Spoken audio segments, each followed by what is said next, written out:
Hello, I'll be covering Runtime Virtual Textures with the RoughEdges material shaders. We'll be going over how you can enable them and how you can adjust it to fit your scene perfectly. Keep in mind that this video is mostly catered towards RoughEdge products. Open your project settings and under the engine rendering, you'll find virtual texture support options. Enable it and copy my settings for the best results. You can also locate some additional virtual texture pool options under transient pools. Set the size of megabytes to either 250, 500, or 1000. We'll now add our virtual textures to our landscape actor.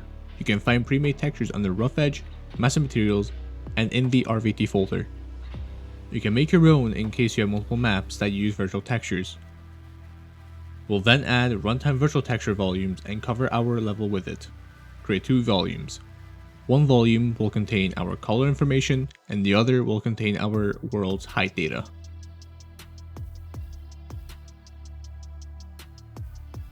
I'll grab two rocks from our pack and enable Runtime Virtual Textures under Material Shader.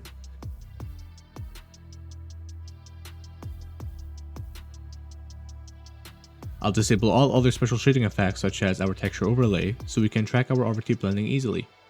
The textures are already assigned automatically, so we'll only need to adjust the parameter values. Now we are going to cover a very important step that is unique to RoughEdge.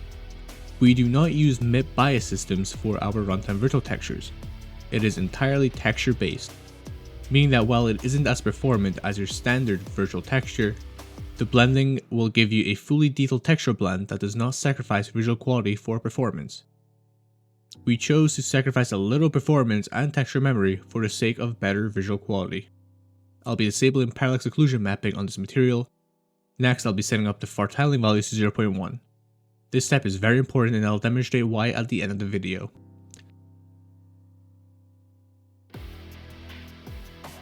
I'll also be resetting the global color correction values for the RVT blend that will adjust again later.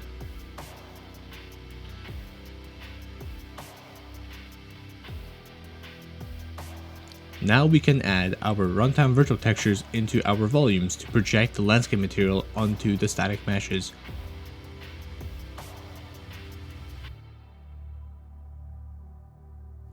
You can now adjust the blending values that best suits the model in the material instance.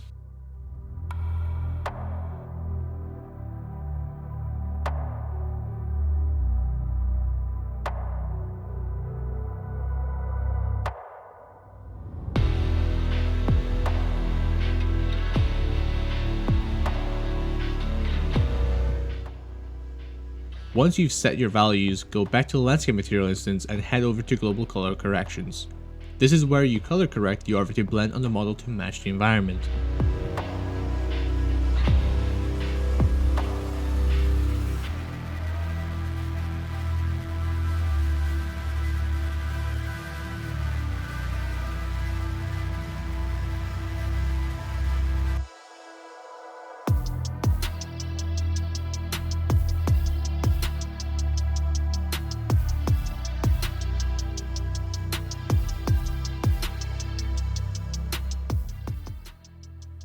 If you wish to enable Runtime Virtual Textures on all the prop assets, then simply open the master material and set the parameter switch to be on by default.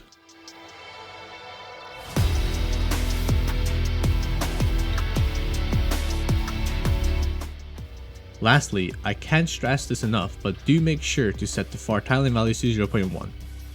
Otherwise, this will happen. The textures will look low res and do not look good. If the material is still black, then you're missing a virtual texture on either the landscape or the virtual texture volumes.